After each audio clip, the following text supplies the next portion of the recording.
Здравствуйте! Вы смотрите очередной выпуск программы «Акцент».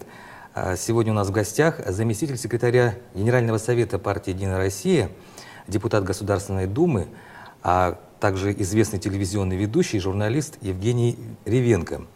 Напомним, что сегодня в Якутске проходит большое совещание с руководителями региональных отделений партии Дальневосточного федерального округа.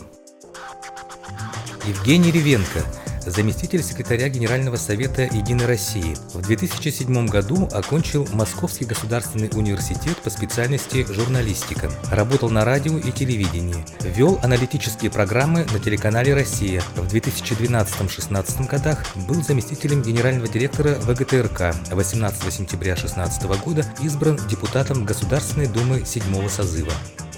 Скажите, о чем шла речь на совещании и вообще удалось ли вам пообщаться с коллегами-дальневосточниками? Конечно, удалось. Сегодня в Якутске собралось все партийное руководство правящей партии «Единая Россия» со всего Дальневосточного федерального округа. Это знаковое событие, на мой взгляд, в том числе и для Якутска, поскольку именно первая региональная такая масштабная поездка нового исполняющего обязанности секретаря Генсовета Андрея Анатольевича Турчака состоялась именно сюда, в Якутск, в Якутию. И именно здесь мы решили пообщаться со всем дальневосточным партийным руководством. Для чего мы это сделали? Сейчас идет активная подготовка к съезду. У нас сменилось партийное руководство. Андрей Анатольевич Турчак активно знакомится с региональными руководителями партии. Впереди еще целая серия поездок по остальным федеральным округам, вплоть до середины декабря. Поскольку сейчас мы говорим о том, что главная ставка делается на регионы, будет трансформирована система так называемых МКС, межрегиональные координационные советы, которые, к сожалению, пока не сыграли той роли, которую бы нам хотелось, именно координационных советов.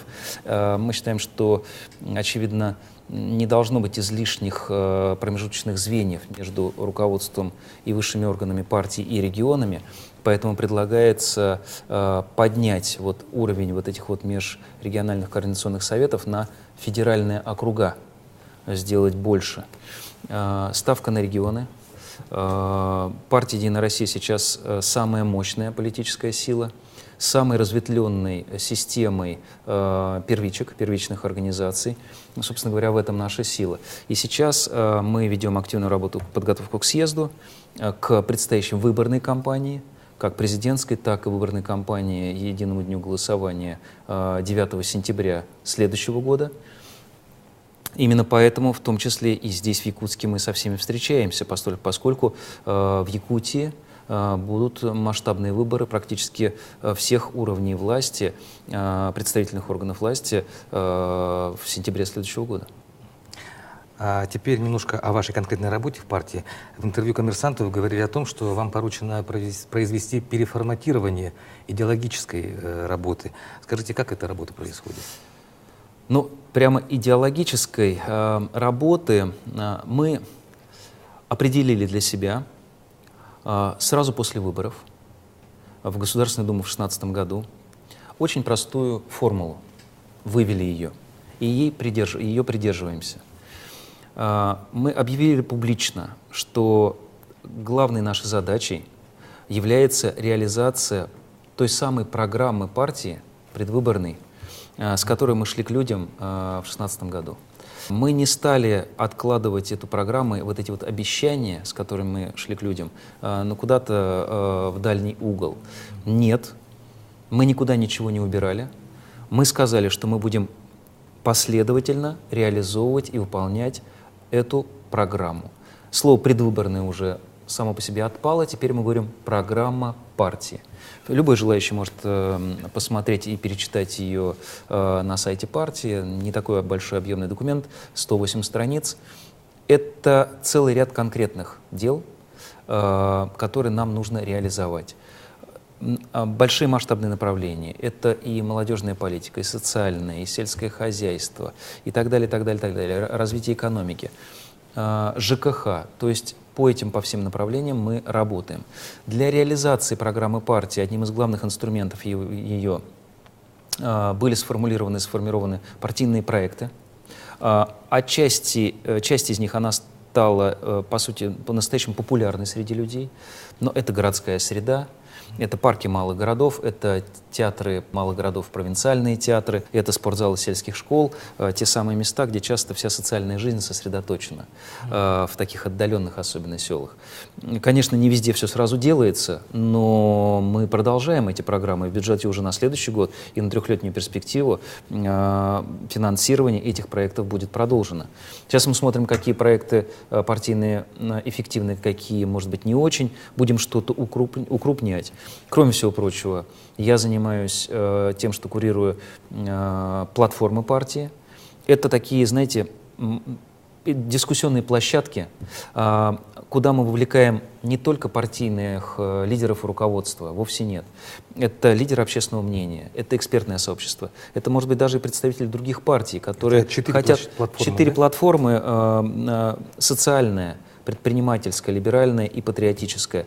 Это 4 больших направления, на которых и площадки, на которых обсуждаются самые актуальные, в том числе самые острые вопросы, которые волнуют общество, но и которые совпадают с теми задачами, которые прописаны в программе партии. Мы последовательно идем и занимаемся реализацией этой программы с тем, чтобы теперь уже через 4 года прийти к избирателям и отчитаться, что мы сделали, что, может быть, еще не удалось сделать, но по объективным причинам и почему. Но все должны понимать, что просто так обещания мы свои не бросаем. Мы работаем над их реализацией. Недавно вы выступали с лекцией в рамках проекта «Школа парламентаризма», где рассказали о том, как в современных условиях должен работать политик, в том числе и в социальных сетях. Вот скажите, что бы вы посоветовали нашим чиновникам и вообще руководителям, политикам? Советовать дело неблагодарное, но действительно я на прошлой неделе был в школе парламентаризма. Это ежегодный проект под эгидой «Молодой гвардии». Невероятно огромный конкурс. Отбираются 150 студентов, пока это московских вузов, но ребята со всей страны. И наиболее достойные потом, пройдя обучение в школе парламентаризма, получат возможность стажировок, ну, в том числе, например, и в структурах нашей партии. Это молодые, активные очень ребята, девушки, парни из ведущих юридических вузов, университетов, и не только гуманитарных, но и технических. Мы общались 2 с лишним часа реального времени, вопросы, ответы и мое выступление отдельно, я на сцене и ребята в зале, а еще час меня не отпускали, и мы и фотографировались, и кто-то еще пытался что-то спросить, я пытался всем желающим дать ответ. Что касается и депутатов, и чиновников, и вообще всех представителей органов власти и социальных сетей. Сейчас, на мой взгляд, у людей, у наших избирателей, у наших с вами сограждан существует очень серьезный запрос на искренность в политике. Вот из этого тоже надо исходить, когда мы выстраиваем свою работу с людьми. Именно из того, что людям необходима искренность.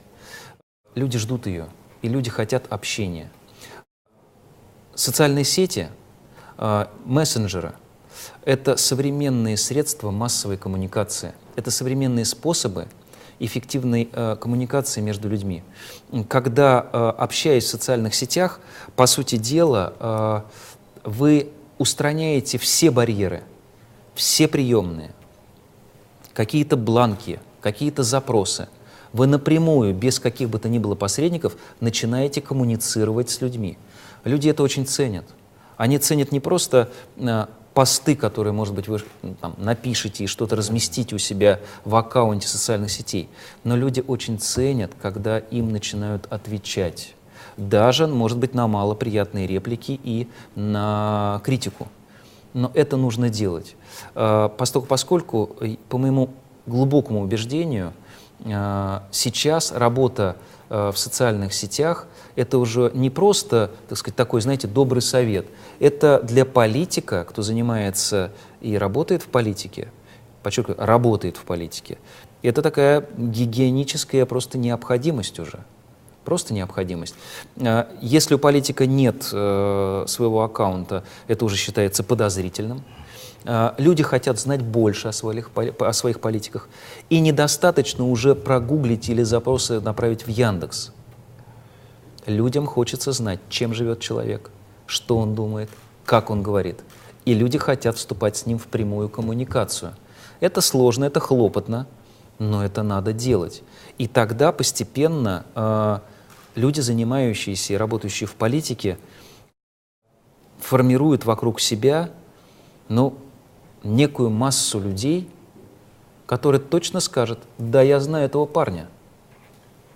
Он разговаривает, и он умеет разговаривать, и он умеет слушать, когда к нему обращаются с проблемами. Вот это нужно понимать, и нужно работать на этом направлении. Просто это необходимо. Тот, кто будет пренебрегать этой необходимостью, обречен на постепенное увядание. Хороший совет вы дали. Раз мы говорили о платформах партии, да, то вот на одном из заседаний социальной платформы вы выступили с предложением по налоговому стимулированию работодателей, и в том числе выступили с такой инициативой, чтобы освободить от части налогов молодежь, когда они впервые трудоустраиваются. Сегодня тема привлечения кадров на Дальний Восток очень актуальна. И планирует ли Единая Россия какой-то разработать, может быть, пилотный проект именно вот для нас, учитывая вот эти перспективы? У меня сразу перед глазами, знаете, черно-белая картинка, Ярославский вокзал, поезда, украшенные гирляндами цветов, и комсомольцы, отправляющиеся на стройку БАМа. Мы живем в современной экономике, в современной стране. У нас нет планового регулирования.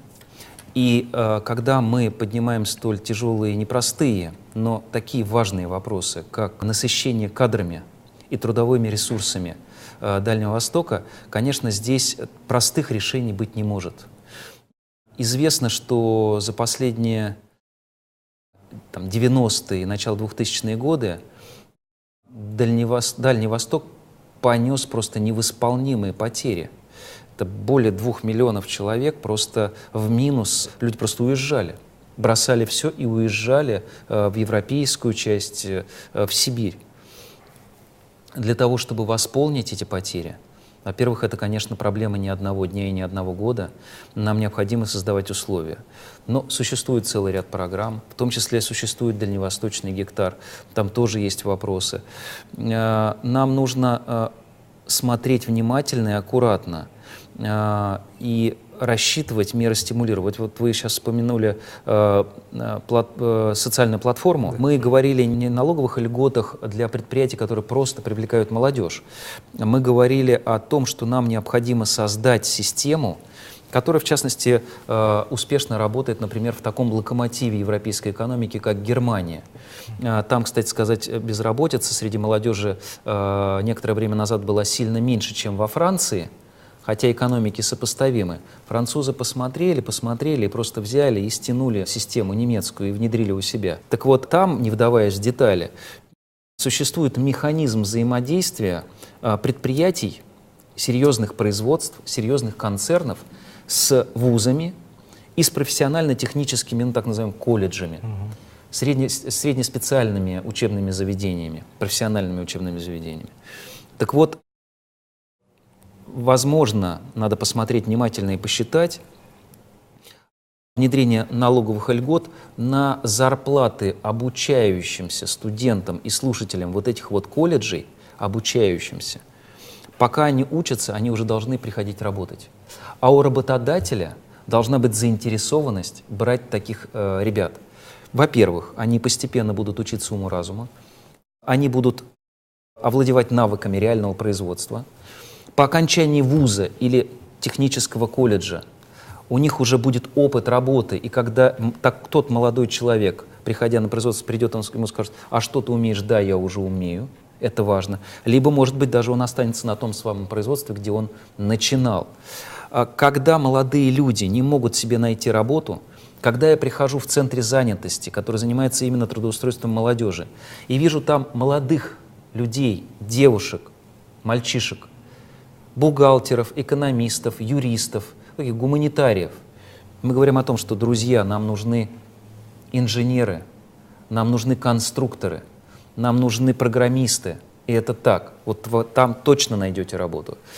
Сейчас перепад в спросе на отдельные профессии и предложениях рынка труда составляет десятки раз. Например, в отдельных регионах, например, потребность в финансистах 30, а на рынке 300. Вы можете себе представить, как тяжело найти таким специалистам работу. То есть такой дисбаланс. Ну, конечно, они ведь учатся, они тратят на это время, тратят средства, иногда бюджетные, а иногда и собственные личные средства, средства родителей. Поэтому нам, во-первых, нужно сформировать систему, на мой взгляд, именно взаимодействия реальных предприятий, реальной экономики с учебными заведениями. Это первое. И второй момент — это ежегодная презентация, причем громкая, с доведением до самого широкого слоя общественности ежегодных докладов о том, какие специальности и профессии будут востребованы в российской экономике на протяжении 3, 5, 7, может быть, лет. Причем сделаться эти доклады должны на очень серьезном экспертном уровне и, возможно, на базе Минэкономразвития. Людям нужно подсказывать, куда они могли бы поступить, старшеклассники, и родителям этих старшеклассников, для того, чтобы они понимали свои перспективы. Это называется мягкое регулирование. Это не плановая экономика, это мягкое регулирование. Но мы помогаем людям, и мы разгружаем и снимаем те напряжения, возможные на рынке труда. Мы их опережаем.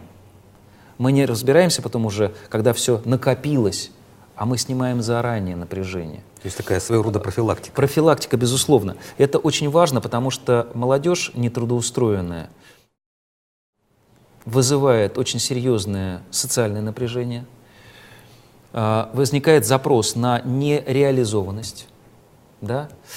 И это, в общем, создает определенные риски.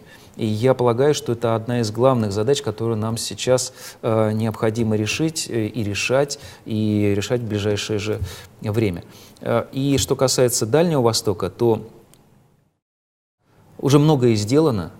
И, например, Дальневосточный федеральный университет, ДФУ, но этот вуз уже стал таким центром притяжения молодежи из регионов, куда с удовольствием едут поступать.